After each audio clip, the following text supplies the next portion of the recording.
বাংলাদেশের মাজার পূজারী আর কবর পূজারীদেরকে বলতে চাই, তোমরা তোমাদের জিহ্বার মধ্যে লাগাম লাগাও, তোমাদের লাগাম কেটে নে ধরো।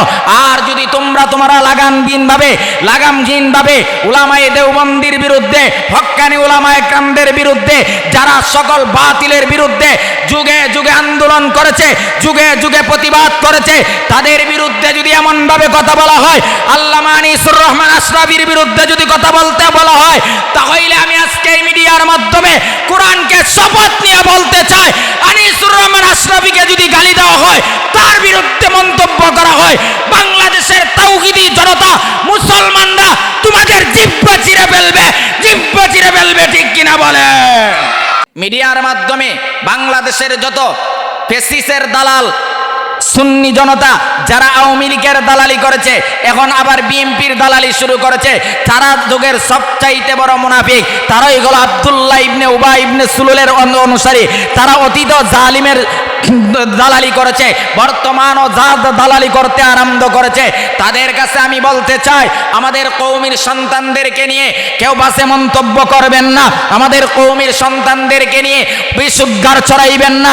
বিশেষ করে বর্তমান যুবকদের সবচাইতে বড় যার কথা মানুষের দিলের মধ্যে আঘাত করে, কুমিল্লার কৃতি সন্তান, আমাদের যুবকদের আইডল, লক্ষ কোটি মানুষের হৃদয়ের স্পন্দন আল্লামা মুফতি আনিসুর রহমান আশরাফি দামাত বরকাতুহুমকে নিয়ে তারা বিভিন্ন ধরনের বিশুদ্ধার করছে, অশ্লীল ভাষায় ফেসবুকের মাধ্যমে, ইন্টারনেটের মাধ্যমে গালিগালাজ করতেছে। আমি আজকে মিডিয়ার মাধ্যমে বাংলাদেশের সুন্নিদেরকে বার্তা দিতে চাই, আল্লামা আনিসুর রহমান আশরাফিকে নিয়ে যদি আরেকটা ভাষায় মন্তব্য করা হয়, তার ব্যাপারে বিশুদ্ধার করা হয়, খোদার কসম করে বলতে পারি, তোমাদেরকে বাংলার যুব সমাজগুলা, বাংলার তাওহীদি জনতা তোমাদেরকে ছেড়ে দিবে না, ঠিক কিনা জোরে বলেন?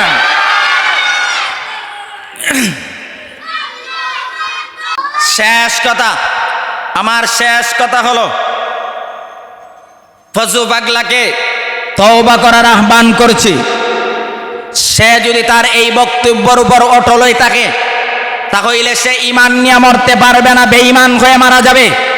আমাদের কুমিল্লার কৃতি সন্তান আল্লামা মুফতি আনিসুর রহমান আশরাফি দামাত বরকাতুহুম ওনার ব্যাপারে বলেছিল, বাংলাদেশের 100 বৎসরে তার মতন, তার সিরা, তার মতন পাগল আর মেন্টাল বাংলাদেশের 100 বৎসরের ভিতরে জন্ম হয় নাই। কথা ঠিক কিনা বলেন? তো ইনামদার হলো বাংলাদেশের মাজার পূজারী আর কবর পূজারীদেরকে বলতে চাই, তোমরা তোমাদের জিহ্বার মধ্যে লাগাম লাগাও, তোমাদের লাগাম কেটে নে ধরো।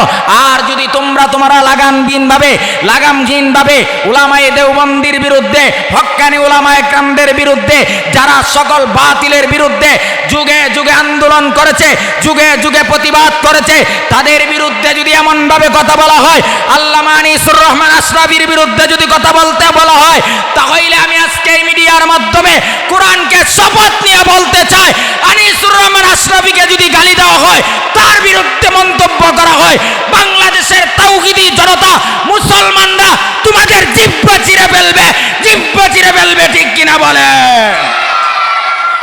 আল্লাহ আমাদের সবাইকে এই সংক্ষিপ্ত কথার উপর আমল করার তৌফিক দান।